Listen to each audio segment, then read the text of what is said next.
It was supposed to be the happiest day of my life. Not mine exactly, but my son Mason's wedding. I had spent years imagining this day, standing proudly at the back of the hall, watching him start a new life with someone he loved. I'd pictured it 100 different ways. Maybe I'd cry a little, maybe I'd laugh a lot. Maybe I'd just stand there and clap until my hands went numb. But nothing in all those daydreams prepared me for what I saw that afternoon. The ceremony was being held in a grand hotel ballroom downtown.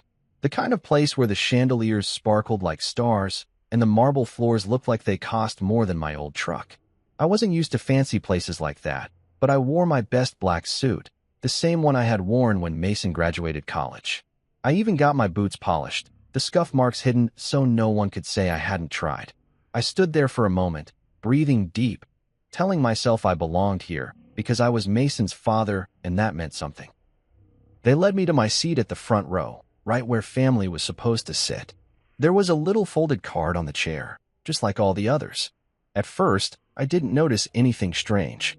I was too busy trying not to trip over the expensive carpet. But when I finally bent down to look, my heart stopped. The nameplate on my chair didn't say Mr. Daniel Cooper, like it should have. It didn't even say father of the groom. No, it said something else. Something that burned itself into my chest so hard I felt like I couldn't breathe. Low-educated fake dad. At first, I thought it was a mistake. A sick joke, maybe. I glanced around, thinking someone would rush over, apologizing, swapping it out for the right card. But no one came. And then I heard it, the laughter. Quiet at first, like someone trying to hide it behind their hand, but it grew louder, crueler. When I lifted my eyes, I saw them, Claire's family. The Whitmores. Her mother, Judith, trying to cover her mouth as she laughed. Her father, Dr. Richard Whitmore, smirking like he had just seen a dog wearing a tuxedo. My ears burned. My palms started to sweat. I looked over at Mason, standing near the altar, straightening his cuffs. He hadn't seen it yet. Thank God he hadn't seen it yet. I stood up slowly. My first instinct was to leave. Get out of there before Mason noticed, before anyone else had a chance to point and laugh. My legs felt heavy, like they didn't want to move, but I forced them to step away from that awful little card. I made it halfway to the side door when I heard a voice, sharp and clear above the noise. Dad, wait. I stopped. I turned around, and there he was, Mason, jogging down the aisle toward me, the jacket of his navy blue suit flapping behind him. His face was red, not from embarrassment, but from anger. Real anger, the kind I hadn't seen on him since he was a teenager and someone tried to steal his bike. He reached me and grabbed my arm, squeezing tight. His voice shook a little when he said, Dad, let's go home. For a second, I just stared at him, too stunned to speak. I could feel every eye in the room on us, waiting to see what would happen next. But when I looked into Mason's face, into those familiar brown eyes that had once looked up at me from a crib, I knew what I had to do. I nodded. Together, we turned our backs on the ceremony, on the polished floors, the glittering chandeliers, the people who thought they were better than us. I could hear whispers and gasps behind us, but I didn't care. Mason didn't care either. His hand stayed firm on my shoulder, like he was shielding me from every daggered stare in the room. As we pushed through the heavy double doors, I caught a glimpse of Claire standing frozen at the altar, her white dress gleaming under the lights. Her mouth was open in shock. Judith's face was twisted into something ugly, and Dr. Whitmore looked like he had swallowed a lemon. Good. Let them see what it felt like to lose something precious. Outside, the sun was blinding. I blinked hard, trying to adjust. Mason walked a few steps ahead, his jaw clenched so tight I thought he might crack a tooth. We didn't say a word until we reached the parking lot. I fumbled with my keys for a second, hands still shaking, but Mason took them gently from me. I'll drive, Dad, he said. I got into the passenger seat like I was moving through water, heavy and slow. As Mason pulled out of the lot, I stared out the window, trying to gather my thoughts. I should have felt humiliated. I should have felt crushed. And part of me did. But there was another part, bigger and stronger, that felt something else entirely: pride. Mason could have ignored it. He could have let them laugh and carried on with his perfect little wedding. But he didn't. He chose me. He chose respect over appearances, loyalty over show. He chose love. We drove in silence for a long time, the city flashing by in blurs of glass and metal. My mind kept going back to that nameplate, the ugly black letters printed so neat and bold. Low-educated fake dad. That's how they saw me. Not as a man who had worked 2 jobs to keep the lights on. Not as a father who had learned to braid hair with clumsy fingers when Mason wanted to dress up as a superhero with a cape. Not as the man who had sat up all night when Mason had pneumonia, praying to a god he wasn't even sure he believed in. No, just some fool they could laugh at. Mason tapped the steering wheel lightly with his fingers. "I'm sorry, Dad," he said finally, voice low. "I should have seen it coming. I should have known." "You couldn't have known," I said. My throat was thick, but I forced the words out. "And you stood by me. That's all that matters." He glanced over, and for the first time all day, he smiled. It wasn't a big smile, but it was real. And it reminded me of all the other smiles over the years, the missing teeth grins, the sheepish teenage smirks, the proud graduation day beam. Smiles that belonged to the boy I had raised. We didn't go home right away. Instead, Mason pulled into the old diner on 4th Street, the one we used to go to after Little League games. It was nearly empty, just a few tired truckers and a waitress wiping down counters. We sat in a booth by the window. Mason ordered coffee. I ordered pie. We didn't talk much. We didn't need to. The world outside kept spinning. The Whitmores were probably scrambling to explain why the groom had abandoned the wedding. Maybe they were still laughing at me. Maybe they were cursing me. I didn't care. I had my son. I had the kind of love no degree could buy and no cruel words could tear down. For the first time that day, sitting in that old vinyl booth, I felt at peace. They could call me whatever they wanted. I knew who I was. I was his father. And that was enough. The drive home from the diner was quiet, but not heavy. There was a peace between us, the kind that only comes after the worst has happened and you realize you're still standing. As we pulled into the driveway of our little house on Maple Lane, I let out a breath I didn't even realize I'd been holding. The porch light flickered as it always did. The paint on the fence was chipped, and the lawn could have used a trim. But to me, it was the most beautiful sight in the world. Mason got out first, unlocking the door like he had done 1,000 times growing up. I followed slowly, my legs stiff from sitting too long. Inside, the house smelled like old leather and coffee, comfort smells, familiar smells. Mason dropped the keys on the hallway table, shrugged off his jacket, and turned to me with a look I hadn't seen in years. It wasn't embarrassment. It wasn't anger. It was sadness, raw and deep. "I didn't mean for today to turn out like this," he said quietly. I shook my head. "You didn't do anything wrong." He sat down heavily on the old couch, the one we had patched together more times than I could count. I sat across from him in the recliner that had been my throne for nearly 2 decades. The same chair where I read Mason bedtime stories when he was little. The same chair where I waited up for him when he was 15 and stayed out past curfew. Memories flooded in, uninvited but welcome. I remembered the nights we spent on that couch when the power got cut off, wrapped in blankets, eating cold beans from a can and laughing like it was an adventure. I remembered how, when Mason was about 8, he'd swear he would grow up rich enough to buy me a real leather recliner. One that doesn't squeak when you lean back, he promised. I told him I liked the squeak. It reminded me the chair was alive, just like our home. I smiled at the memory, and for the first time that evening, I felt the weight on my chest lighten a little. Mason leaned forward, elbows on his knees. "You ever think, maybe I should have just married someone simpler? Someone who didn't come with a family like that?" I let the question hang in the air. It wasn't my place to tell him who to love. Love wasn't about logic. It wasn't a checklist you could cross off neatly. It was messy, confusing, stubborn. I knew that better than most. Instead of answering right away, I stood up and wandered into the kitchen.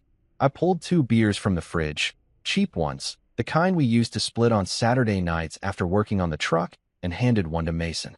He accepted it with a small smile. "You loved her," I said finally, sinking back into my chair. "You don't get to choose where your heart goes. You just hope it's going somewhere good." Mason nodded slowly, staring at the floor. I thought Claire was different. I thought she loved me for who I was, not for how much I could impress her family. I took a sip of my beer. It was bitter, sharp, familiar. Maybe she did. But love isn't just words, son. It's actions. It's who stands beside you when everything falls apart. He looked up at me then, his eyes a little shinier than before. "You always stood by me. Always will." The clock on the wall ticked loudly. Somewhere outside, a dog barked and a car rumbled down the street. Life kept moving, even when your heart felt frozen in place. I thought back to the years that had led us here. All the moments that built the bond between us. Scraped knees and broken toys. Parent-teacher conferences where the teachers looked at me like I was a sideshow because I didn't use fancy words or wear pressed suits. Nights when Mason had the flu and I slept on the floor beside his bed, just to be close if he needed me. Days when I barely had 2 nickels to rub together, but Mason still had lunch money in his pocket. I wasn't perfect. I made mistakes. Lost my temper sometimes. Missed a few school plays when I couldn't get off my shift. But I never missed the big things. Birthdays. Graduations. Every moment that mattered. And no matter what anyone said about my education or my bank account, no one could ever take that away from me. You remember, I said, leaning back with a creak, the time you broke your arm playing backyard football? Mason chuckled. Yeah, I thought you were going to kill me. I thought you were going to kill me, I said, laughing. You screamed so loud the neighbor came running with a baseball bat, thinking we were getting robbed. Mason laughed harder, the tension easing from his shoulders. You carried me 2 blocks to the truck.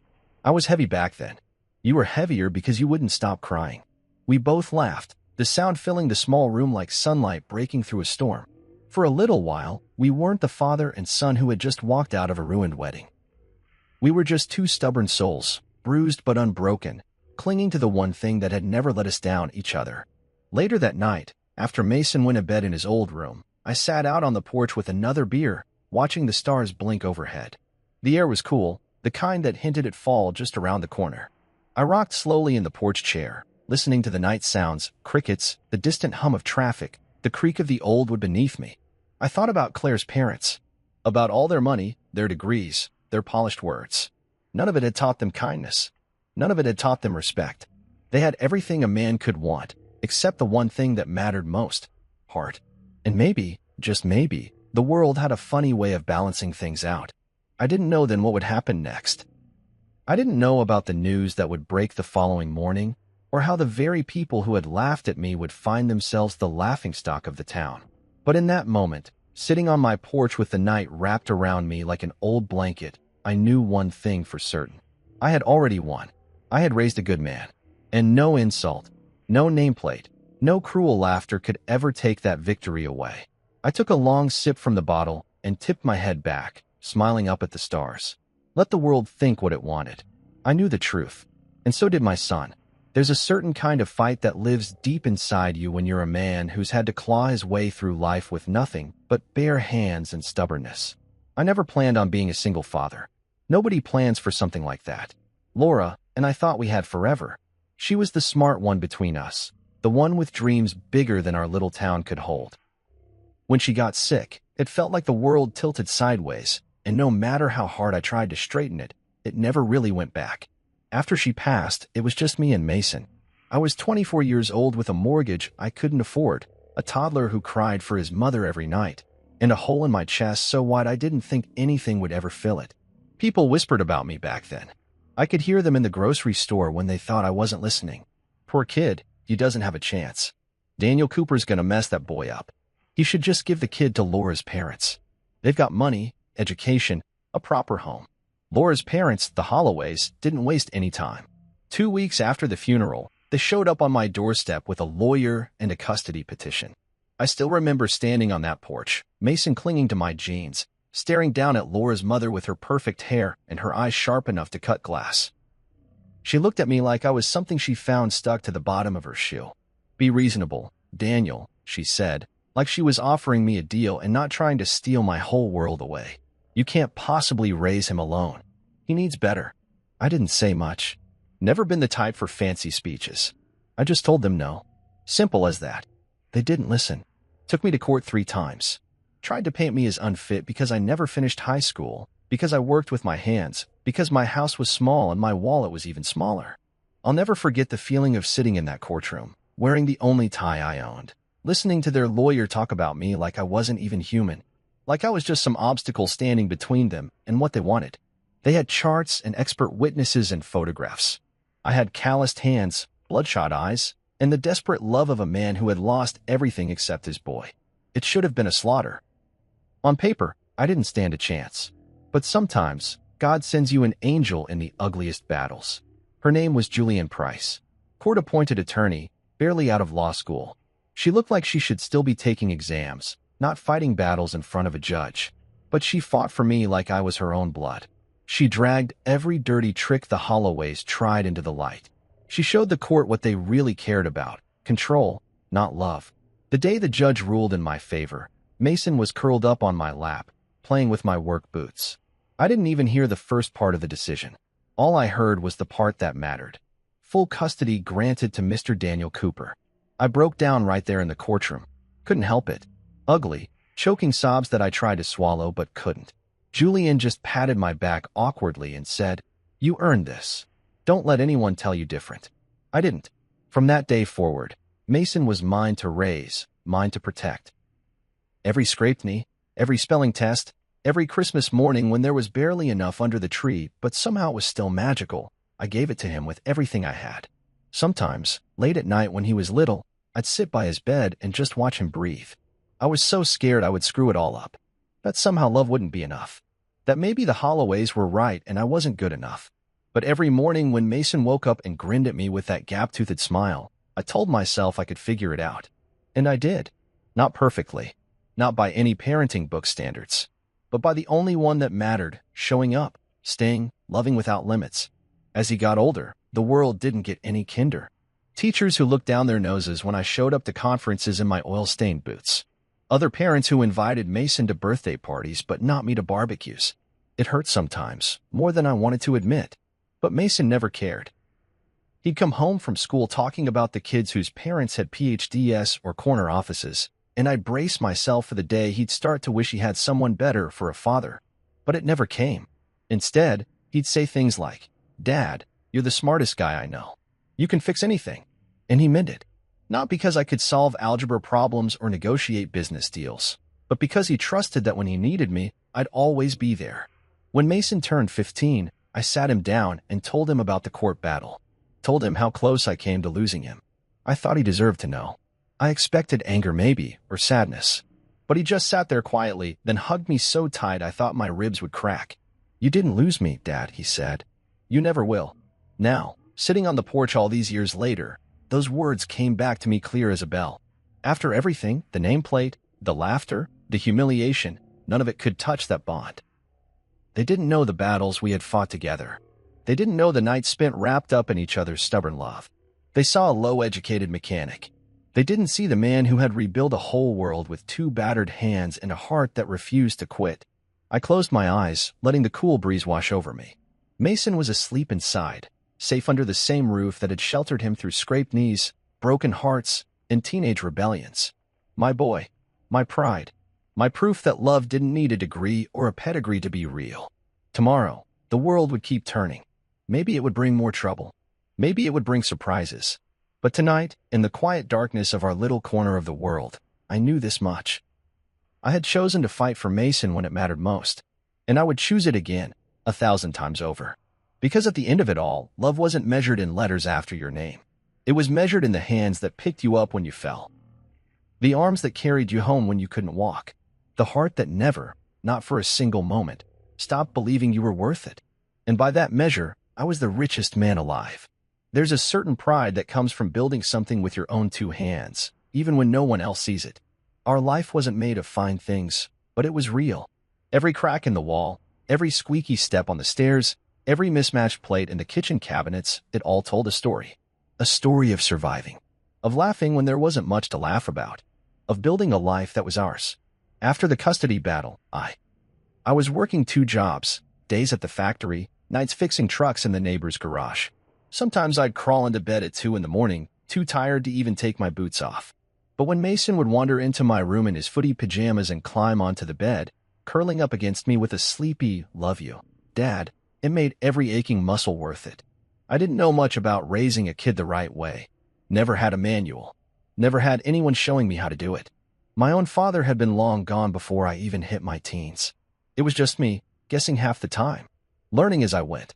When Mason had colic and screamed for hours, I paced the floors of our little living room, singing off-key lullabies until he finally slept. When he got older and asked why his mom wasn't here like other kids' moms, I sat him down and told him the truth the only way I knew how, gentle and simple.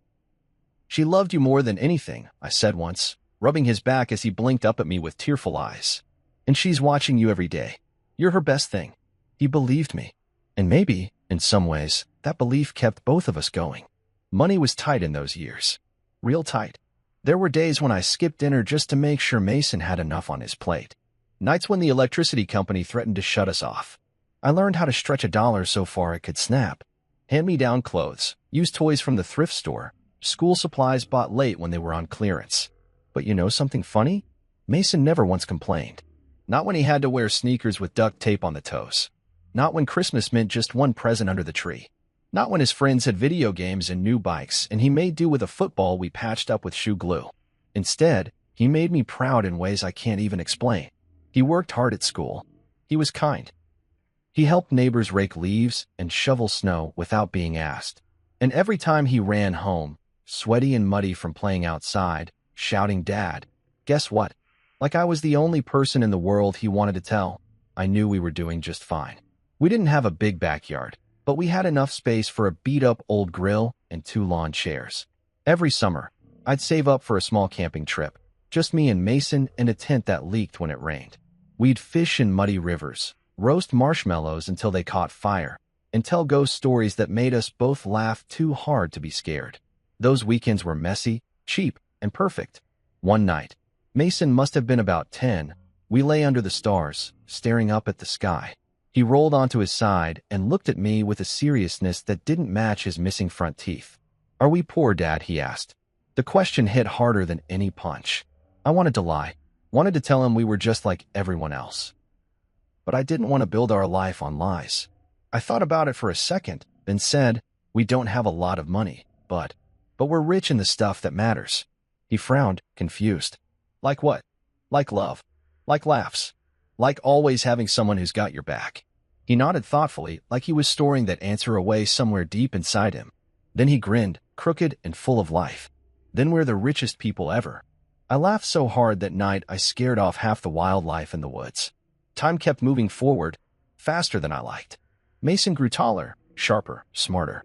He never made me feel small for not knowing the things he was learning in school. Instead, he came home and patiently taught me about algebra, history, and science experiments that half the time ended with the kitchen smelling like burnt sugar. When he made it into college, full scholarship, no less. I stood in the driveway the day he left, pretending I wasn't wiping my eyes on my sleeve. He hugged me so tight my ribs ached. "I'll make you proud, Dad," he whispered. "You already have," I choked out. The house felt empty without him, but I kept busy. Fixed up an old motorcycle I'd been meaning to get running for years. Started volunteering at the local youth center, teaching kids how to work on engines. It felt good to give back a little, to pass on what I knew. Every Sunday, like clockwork, Mason would call. Sometimes from his dorm room, sometimes from the library, once from a rainy street corner because his umbrella broke and he wanted to tell me he aced his chemistry exam. No matter how busy he got, he never forgot where he came from. And then, years later, came the day he called me with shaking excitement in his voice. "Dad," he said, breathless, "I met someone. Claire." At first, I was just happy he was happy. She sounded nice, polite, sweet. Maybe a little polished around the edges, but love smooths out the rough spots, right? I didn't think much of it when Mason said her parents were a little formal. Thought maybe they'd warm up once they got to know us. I didn't realize then how much they saw people like me as invisible, as less than, as something to be tolerated at best and humiliated at worst. Maybe I should have seen it coming. But love has a way of making you believe in the best, even when the warning signs are flashing. Still, no matter what happened at that fancy wedding, no matter what bitter laughter tried to rewrite our story, it couldn't erase the life we built together. A life made of hard work and harder love. A life built with calloused hands, stubborn hearts, and the kind of bond that mockery couldn't even scratch. I sat back in my chair that night, listening to Mason's soft breathing through the thin walls of the house, and smiled. They thought they could measure a man by the clothes he wore or the school he graduated from. They had no idea how rich we really were. Growing up, Mason never made me feel like he was embarrassed of me. Not once. Even when the other kids bragged about what their parents did, lawyers, doctors, business owners, Mason would puff out his chest and tell anyone who listened, "My dad can fix anything." He said it like it was the most important job in the world. And to him, maybe it was. When he got older, I worried it would change. That teenage years and peer pressure would make him see the dirt under my nails or the grease stains on my jeans as something shameful. I braced myself for it, honestly. Waiting for the day he'd stop inviting me to career days or start hesitating when people asked what his dad did for a living.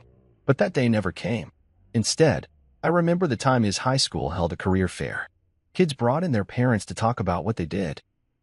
There were engineers and architects and professors with big titles and fancier words than I could follow. I almost told Mason he should pick someone else to stand beside him that day.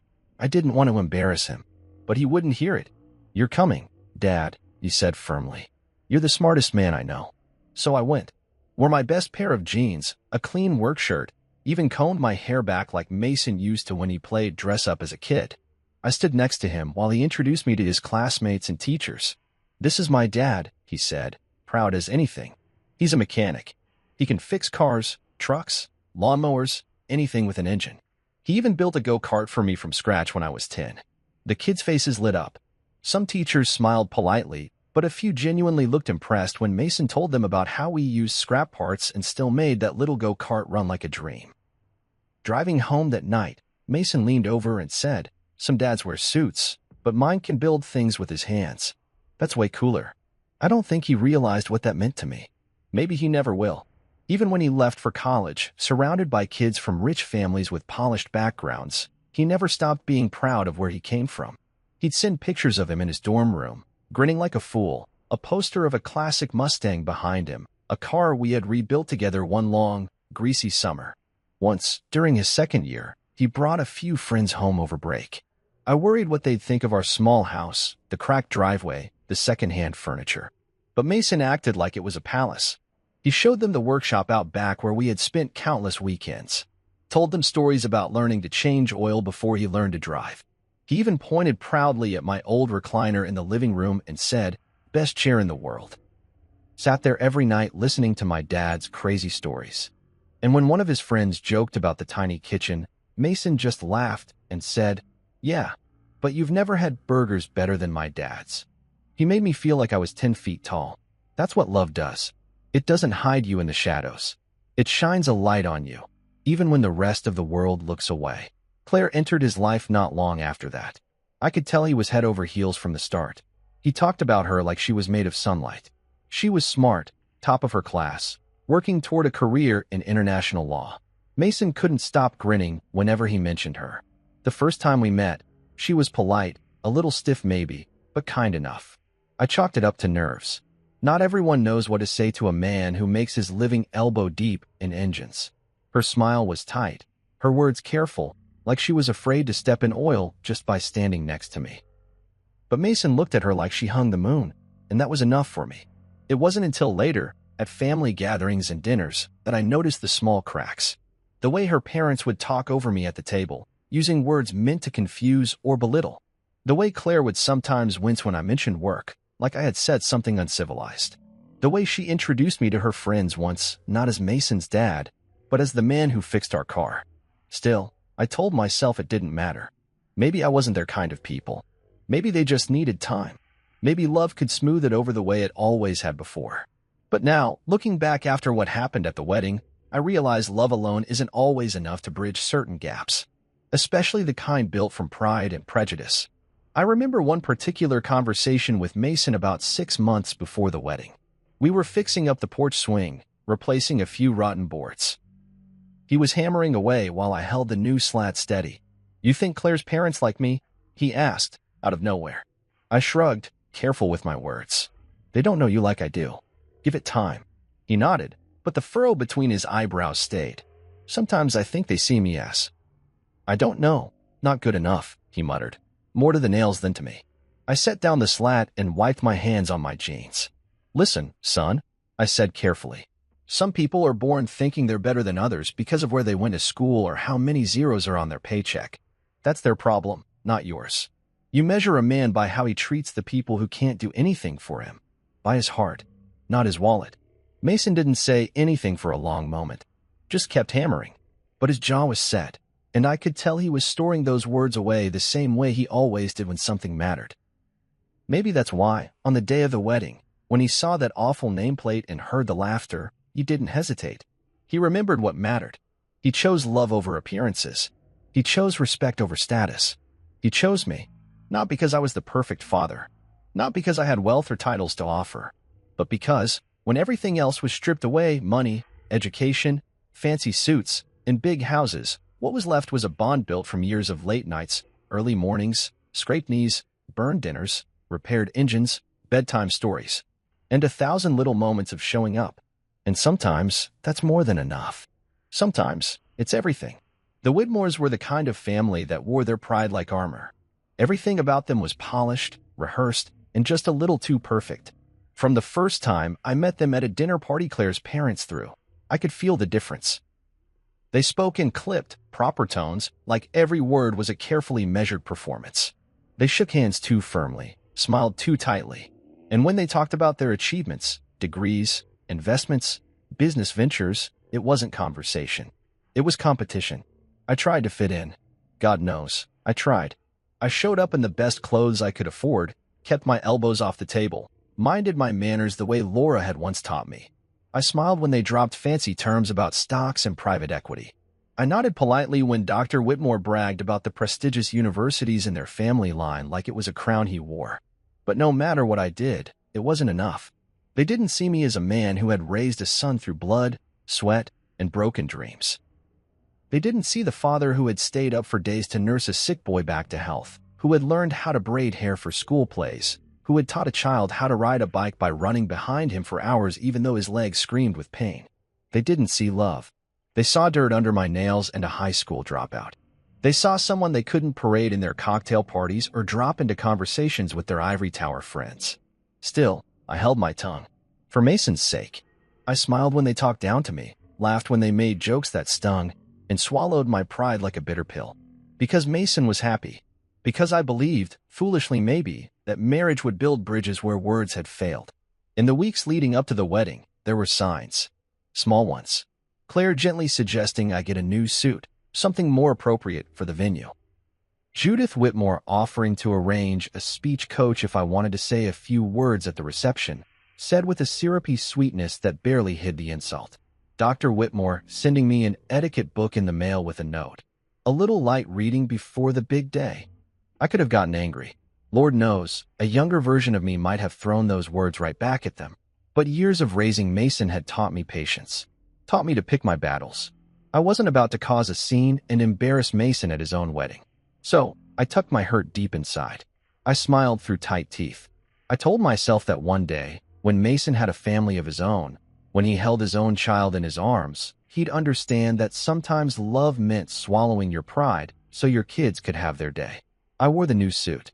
Stiff and uncomfortable, it felt like a costume instead of clothing. I practiced my manners. I sat quietly through endless dinners where they discussed vacations I could never afford and schools I could never dream of entering. I endured it all. For Mason, the morning of the wedding, I woke early. Too early. I made a pot of coffee and sat at the kitchen table, staring out the window at the sunrise. I thought about Laura, how proud she would have been.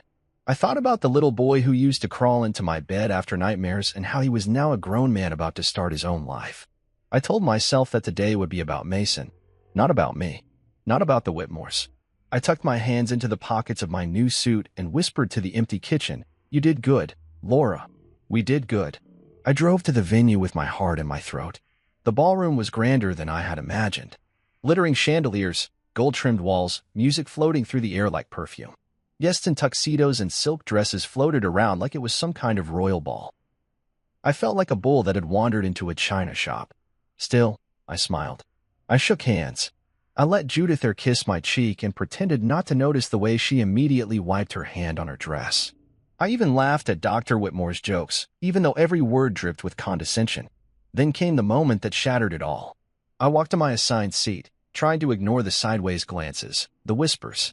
When I bent down to read the nameplate on my chair, it felt like someone punched the air right out of my chest. Low-educated fake dad. I stared at it, blinking, hoping it would change if I looked long enough. But it didn't. The letters were crisp, deliberate, cruel. The laughter started softly. A titter here, a snicker there. Then it grew. Ugly. Mean. Judith covering her mouth with her hand, but failing to hide the sparkle in her eyes. Dr. Whitmore shaking his head in mock sympathy. I wanted to disappear. Wanted to sink into the marble floor and never be seen again. But before I could move, before the humiliation could finish crushing me, Mason's voice cut through the noise. Dad. I turned. He was standing at the altar, halfway to me, eyes blazing. Let's go home. Without hesitation, he crossed the room, took my arm, and together we walked out. Past the whispers, past the gasps, past the perfect people in their perfect clothes with their perfect lives. Claire didn't follow. Judith didn't call out. Dr. Whitmore didn't move. They let us go like we were the ones unworthy. Outside, the sun was blinding. Mason held the car door open for me like he had 100 times before when he was a boy pretending to be a chauffeur. I slid into the passenger seat, my heart too full to speak. He drove in silence for a while, hands tight on the steering wheel. I'm sorry, Dad, he said finally, voice rough. I should have seen it sooner. I shook my head. You saw it when it mattered. At a red light, he turned to me. I don't care about degrees or bank accounts or any of that crap. You're my father. You're my family. Tears burned my eyes, but I blinked them away. That day, I realized something important. Family isn't built in ballrooms or sealed with degrees. It's built in the trenches, one scraped knee, one missed meal, one whispered bedtime story at a time. They could keep their chandeliers and champagne. I had something they would never understand. I had my son's loyalty, and nothing in the world could make me richer than that. The morning after Mason's wedding, that wasn't. I woke up before the sun. I couldn't sleep, no matter how tired I was. My mind kept replaying everything from the night before. The mocking laughter, that awful nameplate, the heavy silence as we left the ballroom. I sat on the porch with a mug of coffee that had gone cold in my hands, staring out into the gray light of dawn. The world was still turning. Birds were singing. Somewhere across town, people were waking up to their ordinary lives. But for me, something fundamental had shifted. I wasn't angry, not exactly. I was past anger. What I felt now was something deeper, heavier. A sadness for the way people could twist love into something cruel. I wondered what would happen now. Mason hadn't said much after we got home last night. Just sat on the couch for a long time, staring at nothing. He finally fell asleep sitting up, head tilted against the wall like he had when he was a kid riding in the back seat after a long day. I didn't wake him. I just covered him with a blanket and sat nearby, keeping watch like I always had. I was sipping my second cup of coffee when I heard the rumble of an engine pulling up. I squinted down the driveway and saw Mason's old pickup rolling in, a little battered, a little dusty. It was Theo, his best friend since high school. Theo hopped out, still in his mechanic's uniform, and jogged up to the porch. You seen the news? He asked, panting like he had run the whole way. I frowned. News. Theo shoved his phone at me, the screen already lit up with headlines. Whitmo. I stared at it, unblinking. Below the headline was a photo of Claire's father, Dr. Whitmore, looking grim as reporters crowded around him. Another article headline flashed below it. Sources claim family fortune at risk as authorities move in. My first reaction wasn't joy. It wasn't even satisfaction. It was shock. Theo kept talking, excitement tumbling out of him. Someone leaked a bunch of documents last night, emails, bank statements, internal memos. It's everywhere. The SEC's involved. They're saying Whitmore Industries has been cooking their books for years. I set the phone down slowly. My heart was pounding, but my mind felt strangely calm. Was it karma? Was it justice? I didn't know. All I knew was that the very people who had laughed at me, who had called me a fake, who had tried to make me feel small, they were crumbling under the weight of their own lies. I heard footsteps behind me and turned to see Mason standing in the doorway, hair sticking up in all directions, blanket still wrapped around his shoulders. What's going on? He mumbled. I exchanged a look with Theo, then handed Mason the phone. He read the headlines, his eyes widening with every word.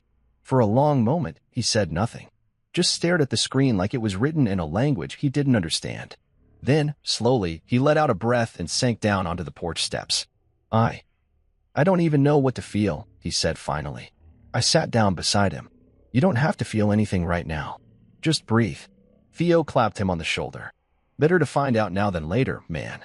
Mason nodded, still staring off into the distance. I almost married into that mess. You didn't, I said quietly. You saw the truth when it mattered. We sat there in silence, the three of us, while the sun crept higher and the world around us started to buzz with life. I could hear the neighbors' sprinklers kicking on. Someone down the street was mowing their lawn. It was just another Saturday for most people. But for us, it was the first day of a different life. Around noon, Mason's phone started blowing up. Calls, texts, voicemails. Some were from Claire.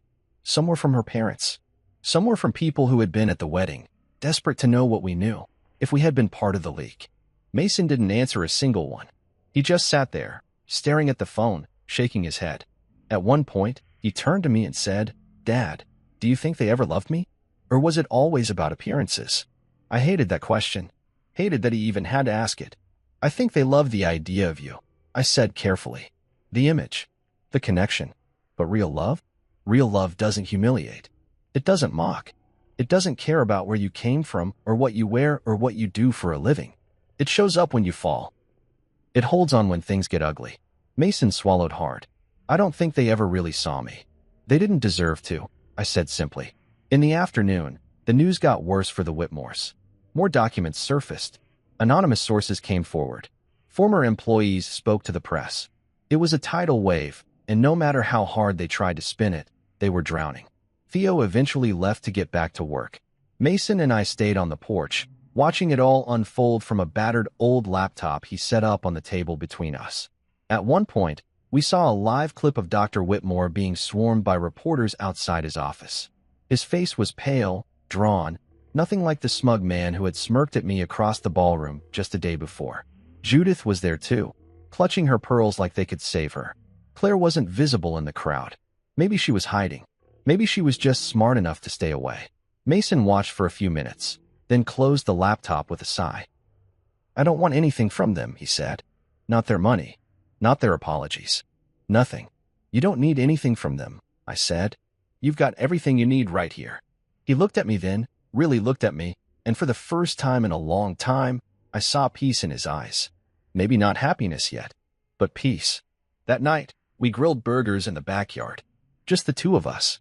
No fancy dishes. No white tablecloths. Just two plates balanced on our knees, ketchup dripping down our fingers, laughter filling the warm summer air. We didn't talk about the Whitmores. We didn't talk about the wedding. We just talked about life. About dreams. About the future. Mason told me he was thinking about starting his own business. Something simple, something honest. Maybe a garage of his own. Maybe teaching kids how to work on cars, the way I had taught him. I told him I thought that sounded just about perfect. As the stars came out overhead, I realized something important. The storm had passed, and even though the world had tried to tear us down, even though the laughter still echoed faintly in the back of my mind, it didn't matter anymore. We were still standing, still together, still undefeated. The next few days passed like a blur, but underneath it all, something kept pulling at me. A memory. A secret that I had tucked away so tightly even Mason didn't know about it. It started years ago, after Laura passed. Right around the time I won custody of Mason. I didn't have much, an old house, an older truck, a few $1,000s Laura's life insurance had left behind. It wasn't enough to live comfortably. Not by a long shot. But it was something. And I knew I had to make it count. One afternoon, when Mason was still in diapers, I walked into a community center that offered free financial advice for low-income families. I didn't know anything about stocks or investments. I barely understood savings accounts. But I sat through every workshop, read every battered pamphlet they handed me, and asked 1,000 questions. I wanted to be ready for anything life threw at us. It was there I learned about investing small amounts into companies. Not big flashy gambling. Smart, patient investing. Little by little, year after year.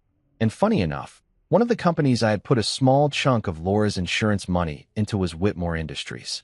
Back then, they weren't the giant they became later. Just another mid-sized manufacturing company. Their stock was cheap, their prospects decent. I figured why not? It wasn't a fortune, just a few $100s here and there. Enough that, over the years, as Whitmore Industries grew into a giant, so did my shares. I didn't tell anyone. Not because I was hiding it, but because it didn't seem important. It was just a quiet thing I did in the background, like fixing the leaky faucet or making sure Mason had enough money for school books. By the time Mason went to college, I had accumulated a surprising number of shares, enough to be considered what they called a minor silent investor. Not enough to sit on their board or throw weight around, but enough that when I sold them, someone would notice. I hadn't touched those shares in years. They just sat there, quietly growing, like a tree planted in a forgotten field, until the night of the wedding. When I saw that nameplate, when I heard the laughter, something in me snapped. Not in anger, not in revenge. In clarity. The people who sat there, mocking me, thought I was nothing. They didn't know I owned a small part of the empire they bragged about. They didn't know that with one phone call, I could make their comfortable little world tilt sideways. So I did. I waited until Mason and I got home, waited until he had fallen asleep on the couch, blanket pulled up to his chin like he was a boy again. Then I sat down at the kitchen table, pulled out the old laptop I barely used anymore, and logged into my investment account. There they were, hundreds of shares. Enough to matter. I didn't hesitate. I clicked sell. I didn't just sell them to the market. I directed them to a competitor I had researched months earlier, a company that had been waiting for the right moment to strike. The transfer went through in less than 20 minutes. By morning, it would be done, and I would be free of them. I didn't do it to destroy them. Honestly, that wasn't even my first thought. I did it because I realized I didn't owe them anything. Not my silence. Not my respect. Not my investment in their future. They had already decided what I was worth. They forgot to check who was holding part of their house up. The next morning, the fallout began. News outlets sniffed out the sale quickly. Speculation ran wild. People panicked. Stocks plummeted. Investigations kicked up dust the Whitmores had spent years trying to sweep under expensive rugs. It was chaos. Beautiful, ugly chaos. And all the while, I said nothing. Mason didn't know. No one did. It was my quiet goodbye to people who never deserved a hello. I watched it all unfold with a strange calm. No gloating. No fist pumping. Just the same steady feeling I had whenever I finished fixing an engine. Satisfaction that the work was done, that the gears had turned the way they were supposed to. One night, a few days after the collapse started, Mason and I sat on the porch again. We hadn't said much about the Whitmores lately. It was like we had both agreed, without speaking, to let the past stay where it was. But that night, Mason turned to me with a frown. "You ever feel bad?" he asked. "That they're losing everything?" I thought about it for a long minute. "No," I said finally.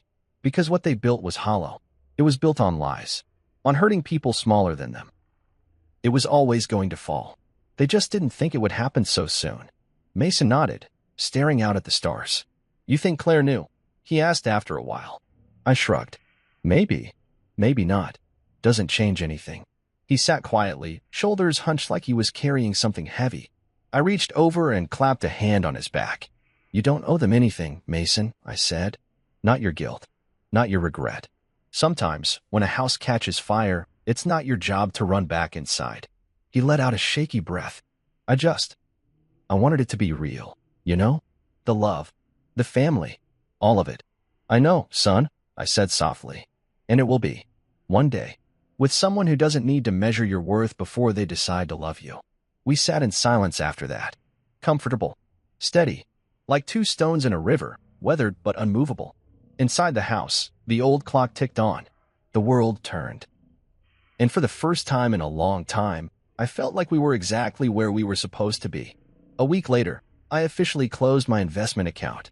Sold off the rest of the small pieces I'd gathered over the years. I didn't need them anymore. Didn't need the security blanket. We had something better. We had each other. And we had freedom. Sometimes, it's the unseen hands that shape the world the most. The ones nobody notices.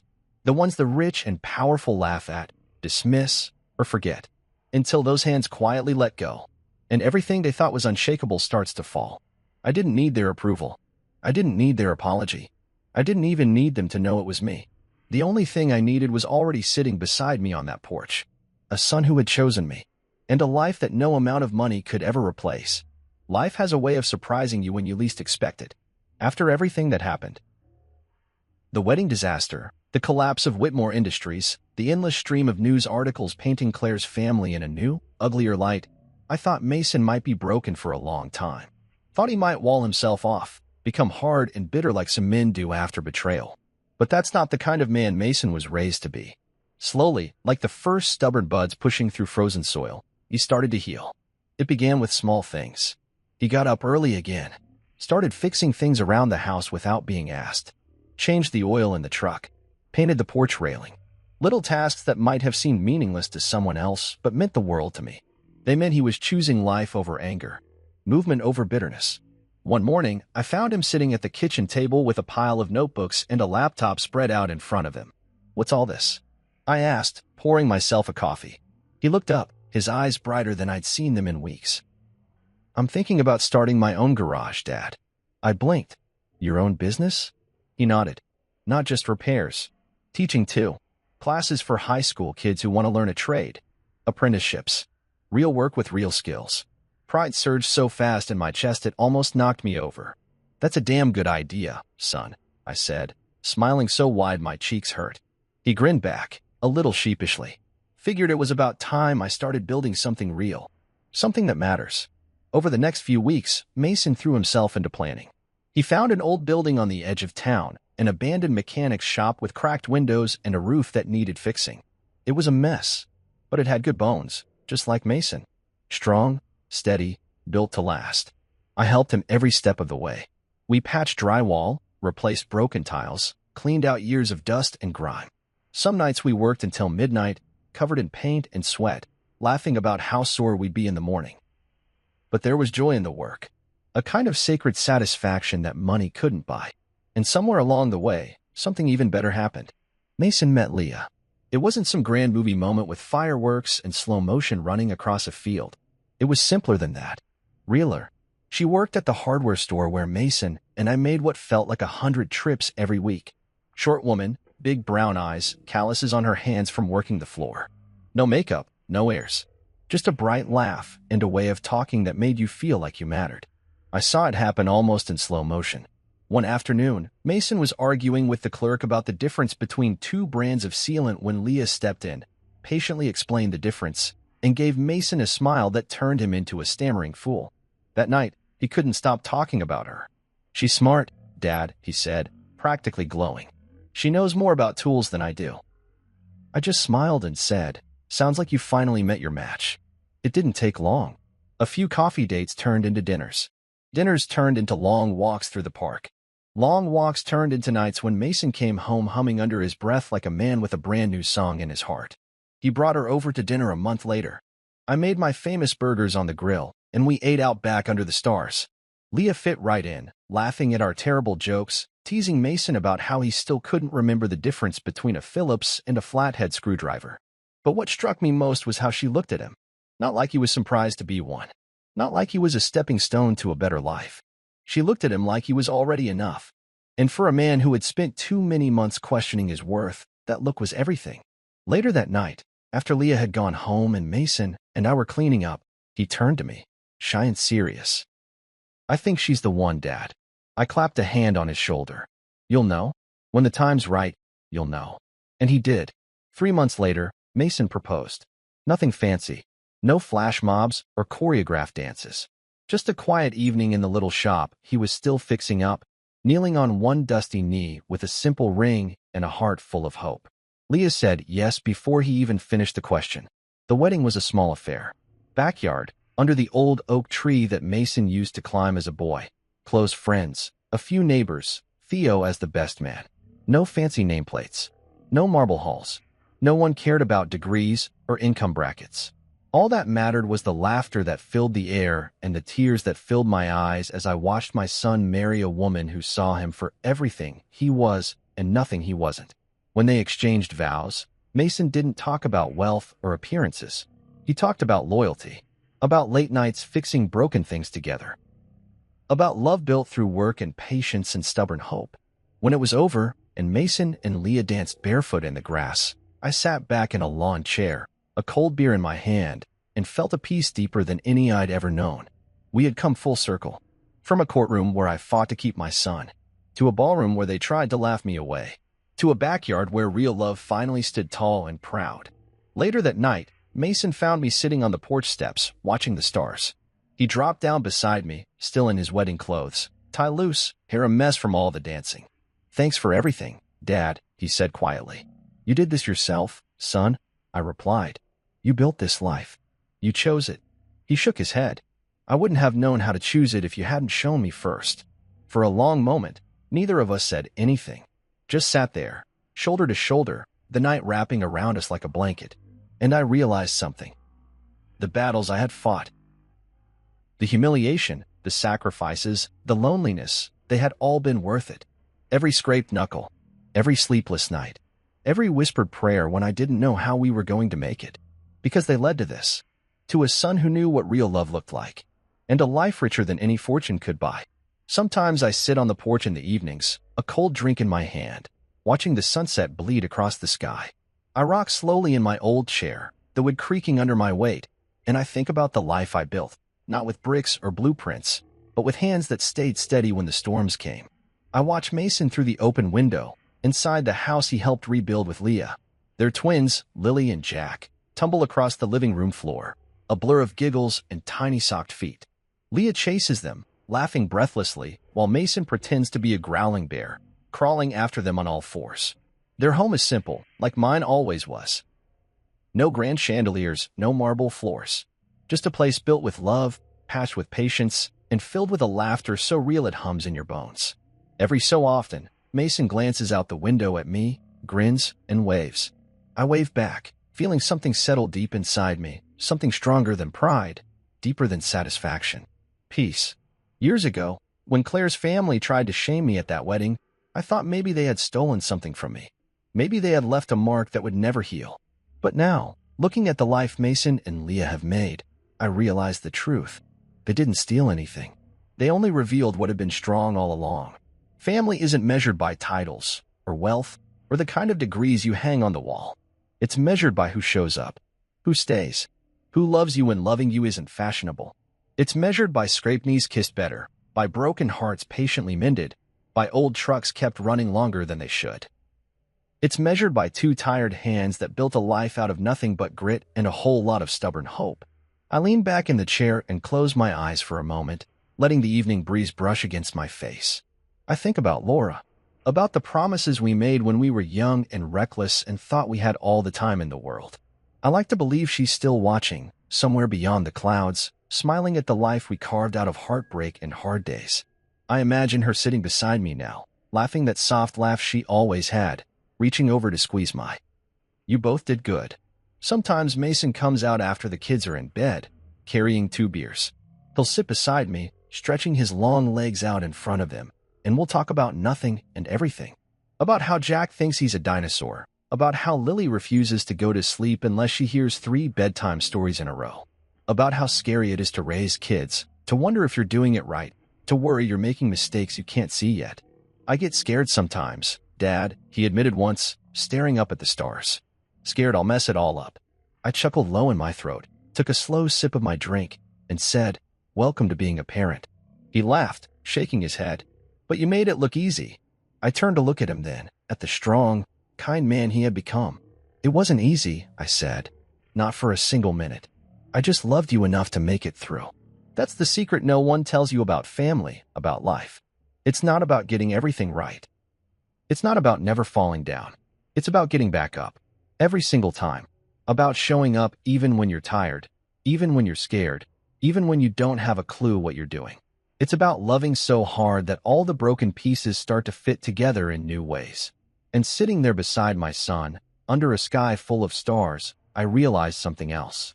The Whitmores had laughed at me once, called me a low-educated fake dad, tried to paint me as less than. But none of that mattered anymore. Because while their empire crumbled, while their carefully constructed lives unraveled in headlines and courtrooms, my life was here, alive, breathing, growing stronger every day. Not perfect, not polished, but real. Mason built his garage up from the ground. It's a small place with grease-stained floors and a giant hand-painted sign that reads, "Cooper's Garage. Honest work, honest people." Every day, kids from the high school come by after classes to learn how to fix engines, change oil, patch tires. Mason teaches them with the same patience I once taught him. Leah runs the front office, twins strapped to her hips more often than not, managing invoices and ordering parts with a baby on each arm. Sometimes when I visit, the kids call me Mr. Cooper or Coach and ask me to show them tricks on old carburetors. I teach them everything I know, just like I did with Mason. Watching them grin with grease on their faces, I realized that somehow, without even planning it, we built something bigger than just a life. We built a legacy, a place where kids who felt overlooked could find pride in their hands, in their skills, in the knowledge that they mattered. And Mason, he stands at the heart of it all. Not because of a fancy name, not because of a silver spoon, because he knows what real value looks like, because he was raised on it. One night, after a long day at the shop, Mason found me again on the porch. He sat down beside me without a word, handed me a cold beer, and stared out at the field stretching under the moonlight. After a while, he spoke. "Thanks for fighting for me, Dad. For everything." I clinked my bottle against his and said, "Always." Because that's what real fathers do. They show up. They stay. They love even when it's hard, when it's messy, when the world tells them they're not enough. They prove the world wrong, not with speeches or money or shiny things, but with the simple, stubborn act of being there. And tonight, as I sit here rocking under the wide-open sky, I know that no matter what the world tried to say about me, I was never a fake father. I was never low anything. I was a real man, a real father. And I had built a life that no laughter, no cruelty, no nameplate could ever erase.